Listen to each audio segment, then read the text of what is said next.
श्री स्वामी समर्थ. स्वामी महाराजांच्या कृपेने तुमच्या सर्व इच्छा मनोकामना पूर्ण हो. उद्या आहे इंदिरा एकादशी. आता ही इंदिरा एकादशी पितृपक्षामध्ये आली आहे, त्यामुळे या एकादशीला विशेष महत्त्व आहे. इंदिरा एकादशी केल्याने कुटुंबातील 7 पिढ्या एकत्र येतात, कुटुंबात आनंद कायम राहतो. इंदिरा एकादशीच्या दिवशी पितरांना जन्म मृत्यूच्या बंधनातून मुक्ती मिळते असे मानले जाते की या दिवशी पुण्य परिणामामुळे स्वर्गाचा मार्ग देखील खुला होतो. या दिवशी जर आपण काही उपाय केले, काही सेवा केल्या तर त्या खूप प्रभावी ठरतात. आपल्या पितरांना मोक्षप्राप्ती होणे तसेच त्यांना सद्गती मिळणे हे देखील खूप महत्त्वाचं आहे. आपल्या पितरांचा आशीर्वाद जर आपल्यावरती असेल तर आपण कोणतंही काम हाती घ्या, ते काम व्यवस्थितरित्या पार पडतं. पण जर आपल्या घरामध्ये पितृदोष असेल तर आपण कोणतंही काम करायला घ्या, त्या कामामध्ये अनेक अडचणी अडथळे येतात. मुलांची पाहिजे तशी प्रगती होत नाही, विवाह हे वेळेवरती जुळून येत नाही, संतान प्राप्ती होत नाही, असे अनेक समस्यांना आपल्याला सामोरे जावे लागते. आपण कितीही प्रयत्न करा पण त्या प्रयत्नाचे फळ आपल्याला पाहिजे तसे हे मिळतच नाही. मग आपले देखील मन नाराज होत असते. आता या इंदिरा एकादशीच्या दिवशी आपण कोणते उपाय करावे, कोणत्या सेवा कराव्यात याबद्दलची सर्व माहिती आपण आज या व्हिडिओमधून जाणून घेणार आहोत. तत्पूर्वी तुम्ही चॅनलवरती नवीन असाल तर चॅनल लाईक करा आणि सबस्क्राईब देखील करा.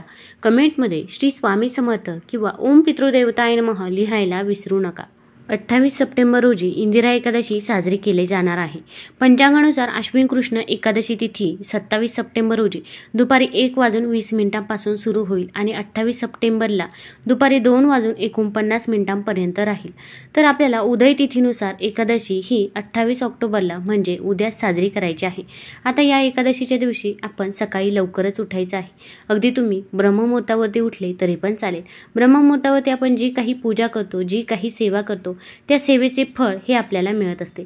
आता उद्या दान करणे याला खूप महत्त्व आहे. आता उद्या आपल्याला मातीचं एक पाण्याचं मडकं कुणाला तरी दान करायचं आहे. मग अगदी तुम्हाला कोणाला दान करणे शक्य नसेल तर मंदिरामध्ये देखील तुम्ही अशा प्रकारचं मडकं हे दान करू शकता किंवा माड देखील बोलतात.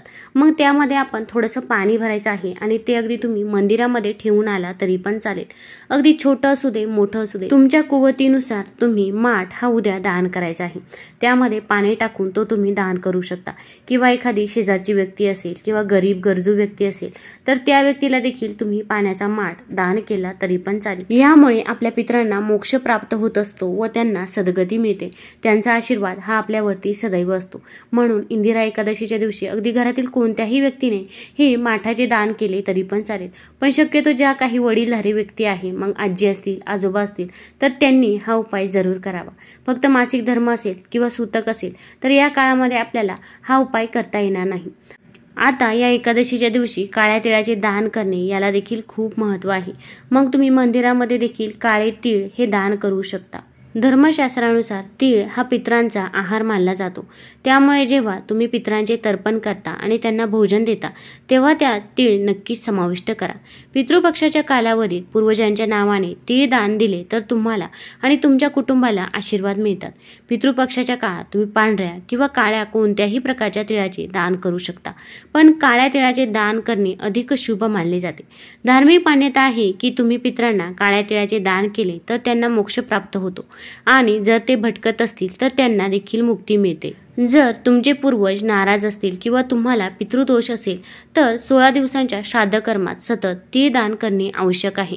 यामुळे देखील आपला मोठातील मोठा पितृदोष देखील दूर होतो. काळ्या तिळाचा वापर जन्म, विवाह आणि मृत्यू या तिन्ही संस्कारांमध्ये केला जातो. काळ्या तिळामध्ये शुद्धीकरण आणि सुरक्षा हा गुणधर्म असतो. काळ्या तिळाचा संबंध शनिदेवाशी आहे. त्यामुळे पितरांना प्रसन्न करण्यासाठी मुख्य सामग्री म्हणजे काळे तीळ असे मानले जाते. पितृपक्षात पडणाऱ्या इंदिरा एकादशीला भगवान विष्णूंना काळे तीळ अर्पण केल्याने घरात सुख आणि समृद्धी राहते असे म्हणतात. अगदी तुम्ही एक वाटीभर किंवा मूठभर काळे तीळ जरी भगवान विष्णूंच्या मंदिरामध्ये दान केले, नुसते मंदिरामध्ये ठेवून आले तरी पण आपल्या आयुष्यात त्याचा भरपूर बदल हा तुम्हाला बघायला मिळतो. यामुळे आपले पितर हे आपल्याला आशीर्वाद देत असतात.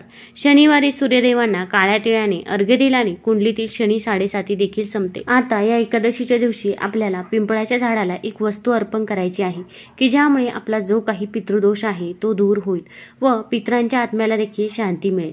पिंपळाच्या झाडात स्वतः भगवान श्रीकृष्ण वास करतात असे श्रीमद भगवत गीतेत त्यांनी स्वतः सांगितले आहे। अर्जुनाला उपदेश करताना श्रीकृष्ण म्हणाले की अश्वत्थहम वृक्ष, ज्याचे वर्णन गीतेच्या 10व्या अध्यायात देखील केले आहे। याचा अर्थ सर्व वृक्षांमध्ये मीच पिंपळ वृक्ष आहे, म्हणजे स्वतः भगवान श्रीकृष्ण पिंपळाच्या झाडात वास करतात। पिंपळाच्या झाडाला इतकं महत्त्व देण्यामागे अनेक कारणे आहेत जी या झाडाची वैशिष्ट्ये आहेत। पिंपळाच्या झाडाखाली गवत उगवत नाही, याचा अर्थ नवीन जीवन तयार होण्यास प्रतिबंध होतो आणि त्याच वेळी या झाडावर फळे उगवत नाही, त्यामुळे इतर झाडांच्या प्रमाणात पिंपळाचे झाड शेकडो वर्ष जगते। पृथ्वीवर अनंत काळ राहिल्यामुळे भगवान श्रीकृष्णानेही पिंपळाच्या झाडाला आपले स्वरूप मानले आहे।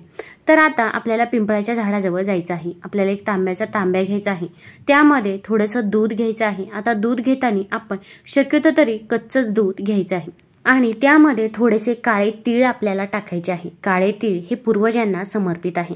तसेच पितृपक्षाच्या काळामध्ये पिंपळाच्या झाडाजवळ आपले पूर्वज येतात अशी देखील मान्यता आहे। तर आता आपण तिथे गेल्यानंतर आपण ते पाणी पिंपळाच्या झाडाला अर्पण करायचं आहे। मुळांजवळ तुम्ही अर्पण करावं। पिंपळाच्या झाडाला हळदी कुंकू लावायचं आहे। तसेच तिथे तुम्ही एक शुद्ध तुपाचा दिवा देखील प्रज्वलित करू शकता। हा दिवा जेव्हा प्रज्वलित करतो या दिव्यामध्ये देखील आपण काळे तीळ टाकायचे आहे आणि या दिव्याचं तोंड हे आपण दक्षिण दिशेला करायचं आहे। तर हा दिवा प्रज्वलित केल्यानंतर आपण आपल्या पूर्वजांकडे माफी मागायची आहे। आपण म्हणायचं आहे की माझ्याकडून जर काही चुकले असेल, घरातील लहानांकडून मोठ्यांकडून जर काही चुका झाली असतील तर त्याबद्दल आम्हाला माफ करावे, पण इथून पुढे आमच्याकडून जशी सेवा होईल तशी मी तुमची सेवा नक्कीच करेल असे आपण म्हणायचे आहे। आणि ओम पितृदेवताय नमः, ओम पितृदेवताय नमः या मंत्राचा जप तुम्हाला जेवढ्या वेळा शक्य होईल तेवढ्या वेळा करायचा आहे। त्यानंतर पिंपळाच्या झाडाला देखील आपण प्रदक्षिणा घालायची आहे। प्रदक्षिणा घालत असताना आपण ओम नमो भगवते वासुदेवाय या मंत्राचा जप करतच आपण 11-7 प्रदक्षिणा घालू शकता, कारण की या झाडामध्ये भगवान विष्णूंचा देखील वास असतो, त्यामुळे आपण प्रदक्षिणा देखील घालायची आहे।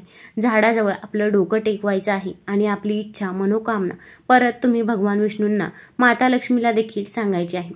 आता हा उपाय करत असताना पिंपळाच्या झाडाजवळ जी काही माती आहे ती माती आपण आपल्या कपाळाला लावावी। आपल्या मुलांच्या देखील कपाळाला ही माती लावायची आहे। यामुळे पूर्वजांचा आशीर्वाद तसेच भगवान विष्णू व माता लक्ष्मीचा देखील आपल्याला आशीर्वाद प्राप्त होत असतो। आता पिंपळाच्या झाडाची आपण ही पूजा सेवा केल्यानंतर आपण डायरेक्ट घरीच यायचं आहे। आपण मध्ये कुठेही थांबायचं नाही। आपण जर मध्ये कुठे थांबलो तर आपण जो काही उपाय करत आहोत, जी काही सेवा करत आहोत ती सेवा ही फलदायी ठरत नाही। तसेच या एकादशीच्या दिवशी संध्याकाळी आपण कापुरासोबत एक वस्तू देखील जाळायची आहे। आपण एक वाटी घ्यायची आहे, तिच्यामध्ये थोडेसे अखंड तांदूळ टाकायचे आहे। आता आपण त्यावरती भीमसेनी कापराच्या 4-5 वड्या टाकायच्या आहे आणि ती फक्त आपल्याला आपल्या मुख्य दरवाजाच्या बाहेर जाळायचं आहे।